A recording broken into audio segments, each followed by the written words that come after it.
Donc, tu parlais tout à l'heure du fait que vous torréfiez le café par petits batchs, donc vous avez des tout petits stocks. Comment on fait pour... Vous êtes dans une démarche assez durable, hein, où vous utilisez du café de pure origine, vous vérifiez quand même qu'il a été récolté dans les bonnes conditions.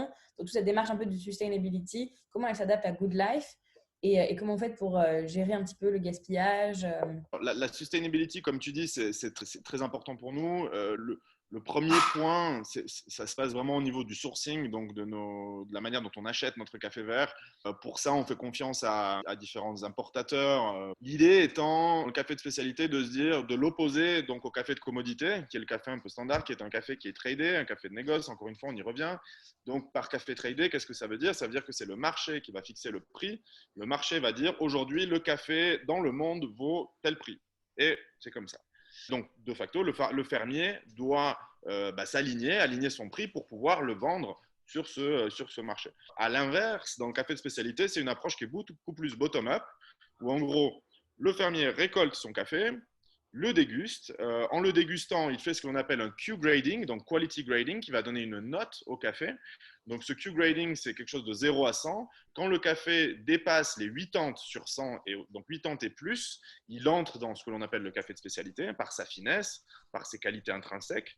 Et donc à ce moment-là, en fonction de la note, le fermier peut mettre ce café en vente via des réseaux de distribution. Et donc ça permet au fermier de fixer lui-même son propre prix. Et ça, c'est important, basé sur la qualité, basé sur le travail qu'il a fait tout au long de l'année. La récolte de café, c'est une récolte annuelle.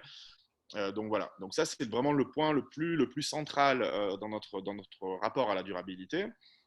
On a pas mal de chance, c'est qu'on produit très peu de déchets, nous, dans notre circuit de production.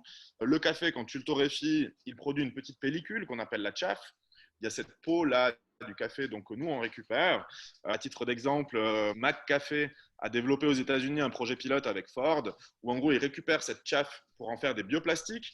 Nous, c'est un petit side project qu'on avait fait avant le Covid. Bon, maintenant, c'est un peu plus compliqué, mais qu'on avait en développement avec le département matériaux de l'EPFL. C'est un peu le seul déchet de production qu'on a, c'est cette peau-là. Ensuite, nos sacs de jute, on les garde. S'il y a des amateurs, s'il y a des gens qui ont envie d'être créatifs et de faire des choses avec des sacs de jute, on en a plein, on vous les offre avec plaisir. Comme je te disais avant, à la rencontre avec Yann, il y a un peu ce café qui sort de notre contrôle qualité. Il y en a relativement peu.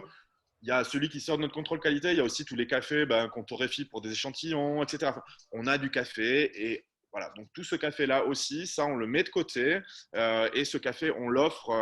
Alors, on continue à travailler avec Impact Hub et on l'offre également à l'association Power Coders, qui est une association qui permet aux réfugiés d'apprendre à coder. Donc, qui fait de la réinsertion pour réfugiés via le code informatique.